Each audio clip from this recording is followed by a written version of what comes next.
Collector പയ്യന്റെ ബിസിനസ്സുകാരി പെണ്ണ്. രചന Sherry Sanu.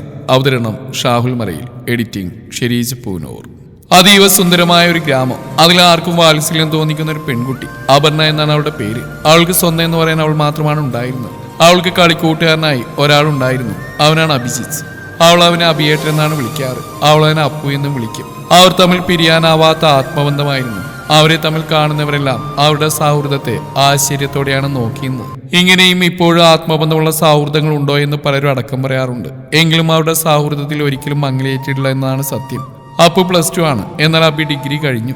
അവൾ അവളുടെ റിലേറ്റീവിന്റെ വീട്ടിലാണ് നിൽക്കാറ്. എങ്കിലും അവൾ അവിടെ ഒരു വേലക്കാരി മാത്രമാണ്. അവൾ പഠിക്കാൻ മിടുക്കിയാണ്. അതുകൊണ്ട് +2 ഫുൾ A+ ആണ്.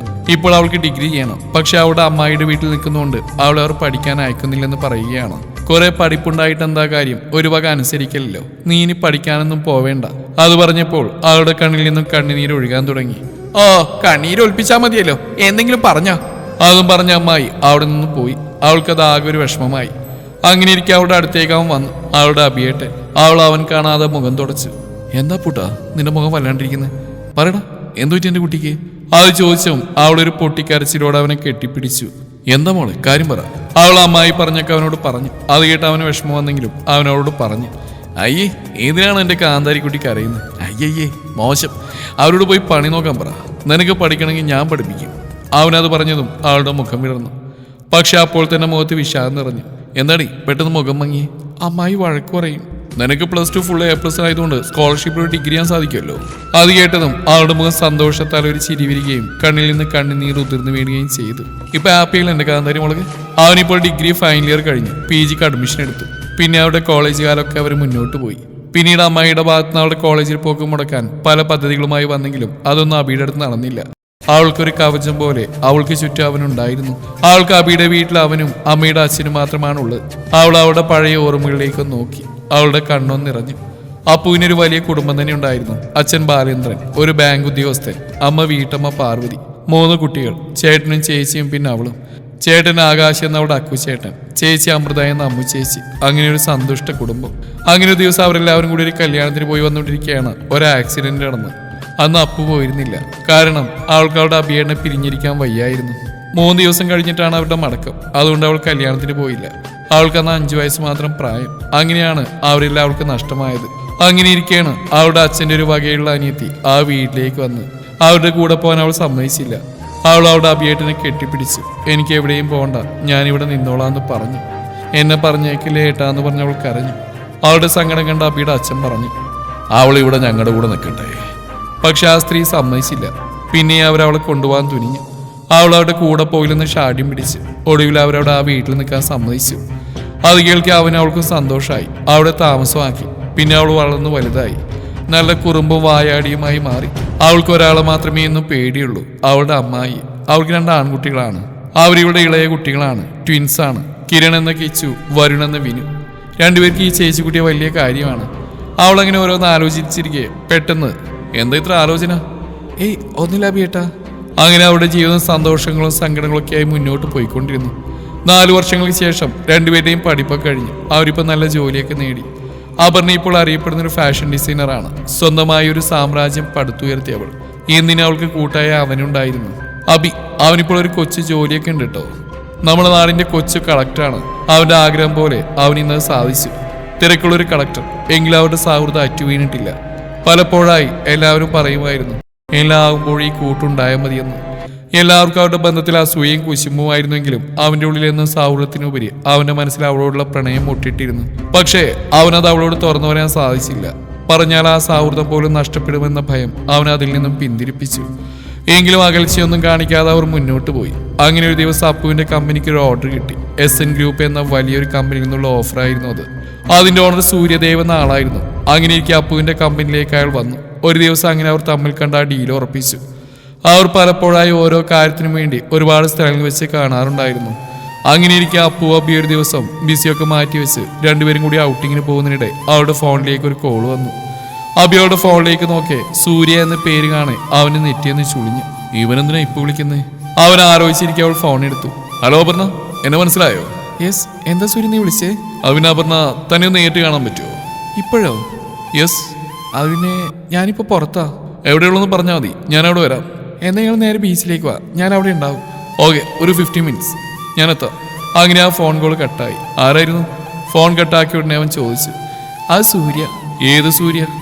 എന്താ വീട്ടൊന്നും അറിയാത്ത പോലെ. എന്താ കാര്യം പറയണ നീ? എൻ്റെ ബിസിനസ് പാർട്ണറല്ലേ സൂര്യ, അവനെ വിളിച്ച്. എന്തിന്? അവനെന്നെ കാണണമെന്ന്. എന്തിനെന്ന് എനിക്കറിയില്ല.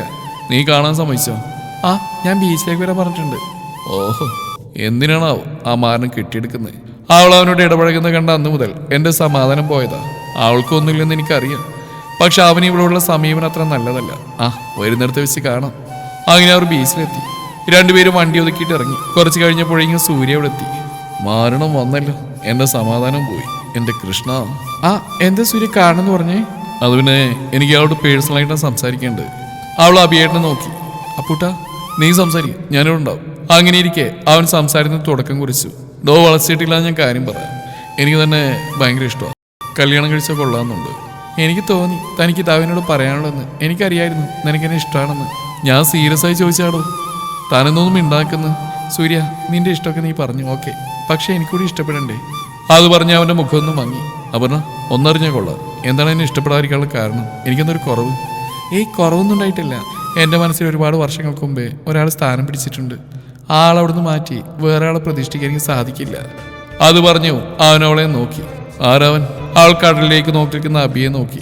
പറയടോ, ആരാന്ന്? അത് പിന്നെ അവൾ നോക്കിയ ഭാഗത്തേക്ക് അവനും നോക്കി. അബിയാണോ നിന്റെ ഉള്ളിൽ? ഒരു ഞെട്ടിലോടെ തിരിഞ്ഞു.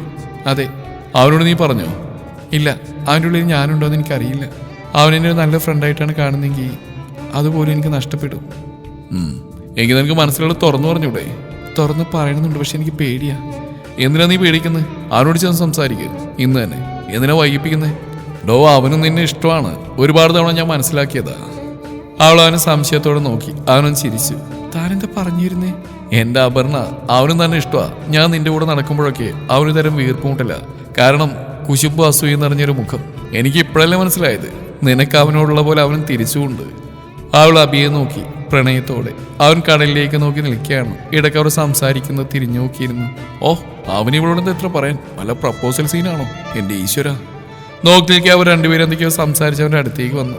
അബിയേട്ടാ. എന്താ പൂട്ടാ? അത് പിന്നെ സൂര്യക്കെന്നെ ഇഷ്ടമാണെന്ന്. കല്യാണം കഴിച്ചാൽ കൊള്ളാമെന്നുണ്ട്. അത് പറഞ്ഞു അവൻ്റെ മുഖം മങ്ങുന്നതും സങ്കടം നിറയുന്നതും കണ്ടു. എന്താ വീട്ടൊന്നും മിണ്ടാത്തേ? അത് പിന്നെ നിനക്കിഷ്ടമാണെങ്കിൽ സമ്മതിച്ചോ? അവൻ്റെ മനസ്സിലെ സങ്കടങ്ങൾ കടിച്ചമർത്തി അവൻ അവളോട് പറഞ്ഞു. എനിക്കൊരു അർജന്റ് മീറ്റിംഗ് ഉണ്ട്, ഞാൻ പോവാ. നീ വരുന്നുണ്ടോ? എന്താ വീട്ടിൽ ഇതുവരെ ഇല്ലാത്ത മീറ്റിംഗ്? അപ്പു ചോദിച്ചു. അത് ഞാൻ ഓർത്തിരുന്നില്ല, ഇപ്പോഴാ ഓർമ്മ വന്നേ. അവൻ്റെ ഈ പരവേശം കണ്ട് സൂര്യ ചിരിച്ചു. അബി തിരിഞ്ഞു പോകാൻ നിന്നും അവൾ അവനെ വിളിച്ചു. ഒന്നിന്നേ, എന്തൊരു വ്യഗ്രത? ഒന്നുമില്ല. എന്താ മുഖത്തേക്ക് നോക്ക അബിയേട്ടാ? അവൾ പറഞ്ഞു. അവനവളെ നോക്കിയില്ല. കാരണം അവൻ്റെ നിറഞ്ഞ കണ്ണുകൾ അവൾ കണ്ടാൽ പിന്നെ ചോദ്യം വരും. അത് നേരിടാൻ എനിക്കാവില്ല. ഇങ്ങോട്ട് നോക്ക അബിയേട്ടാ, അവളൊരു ദേഷ്യത്തോടെ അവനോട് പറഞ്ഞു. അവൻ അവളെ നോക്കിയതും കണ്ണു നിറഞ്ഞു കണ്ട് അവൾക്ക് സഹിക്കാൻ കഴിഞ്ഞില്ല. എന്തിനാ കണ്ണിറഞ്ഞ അബിയേട്ടാ? അതൊന്നുമില്ല, കണ്ണിലൊരു കരട് പോയതാ. കണ്ണുനീർ തുടച്ചവൻ പറഞ്ഞു. രണ്ട് കണ്ണിൽ ഒരുമിച്ച് പോയോ? അവൾ ചോദിക്കാതെ നിന്ന് പരിങ്ങി. എപ്പോഴെങ്കിലും നിങ്ങൾക്കൊരു ഇഷ്ടം തോന്നിയിട്ടുണ്ട് എന്നോട്? അവളത് ചോദിക്കുമ്പോൾ പോലും തൊണ്ടയിടറിയിരുന്നു. അത് കേട്ടതും അവൻ ഞെട്ടിക്കൊണ്ട് അവളെ നോക്കി. എന്താ ഏട്ടാ, ഇനിയെങ്കിലും ഈ ഉള്ളിലുള്ളൊന്ന് തുറന്നു പറഞ്ഞൂടെ? അപ്പു ഞാൻ. അവൾ കൈ ഉയർത്തി തടഞ്ഞു. തിരിഞ്ഞടക്കാൻ ഒരുങ്ങിയത് അവളുടെ കയ്യിലാവും പിടിച്ചിരുന്നു. അവൾക്ക് സന്തോഷം തോന്നിയെങ്കിലും അവൾ മറച്ചു വെച്ച് തിരിഞ്ഞു നോക്കാൻ നിന്നു. അപ്പൂട്ടാ, ഇങ്ങോട്ട് നോക്കി, ഞാൻ പറയുന്നത് കേട്ടിട്ട് പോ. അവൾ അങ്ങനെ തന്നെ നിന്നു. എങ്കിലും അവനോട് മറുപടിയില്ലെന്നറിഞ്ഞു അവൻ്റെ ഉള്ളിലൊരു സങ്കടം തികട്ടി വന്നു. എന്നെ നോക്കപ്പോ, ഞാൻ നിന്നെ ഇഷ്ടമാണെന്ന് പറഞ്ഞാൽ നിന്റെ സൗഹൃദം പോലും എനിക്ക് നഷ്ടാവും. ആ പേടിയുണ്ടാ നിന്നോടൊന്നും പറയാതിരുന്നത്. അതുകൊണ്ട് മാത്രം എൻ്റെ പ്രണയം നീ അറിയാതിരുന്നത്. നിനക്ക് അങ്ങനെയൊന്നും ഇല്ലെങ്കിൽ ഞാൻ നിനക്ക് വെറുക്കപ്പെടാനാവില്ലേ? അത് പറഞ്ഞു അവൾ എൻ്റെ വാപ്പത്തി പിടിച്ചു. അങ്ങനെയൊന്നും പറയില്ലേ അബിയേട്ട, ഞാൻ മരിച്ചു. എന്നെ സ്വപ്നം കാണാൻ പഠിപ്പിച്ച എൻ്റെ അബിയേട്ടനാ. ആ ഏട്ടൻ്റെ ജീവൻ വേണമെന്ന് പറഞ്ഞാൽ പോലും തരാൻ തയ്യാറാ. അവൾ അങ്ങനെ പറഞ്ഞു. അവനവൾ ഇറുകിയപ്പെടുന്നു. സൂര്യ പോയതൊന്നും അറിയാതെ അവരവരുടെ ലോകത്ത് അങ്ങനെ നിന്നു. അവിടെ തുടങ്ങിയായിരുന്നു അവരുടെ പ്രണയം. ഇനി അവർ ഒന്നിച്ച് ജീവിക്കട്ടെ, പരസ്പരം താങ്ങായും തണലായും.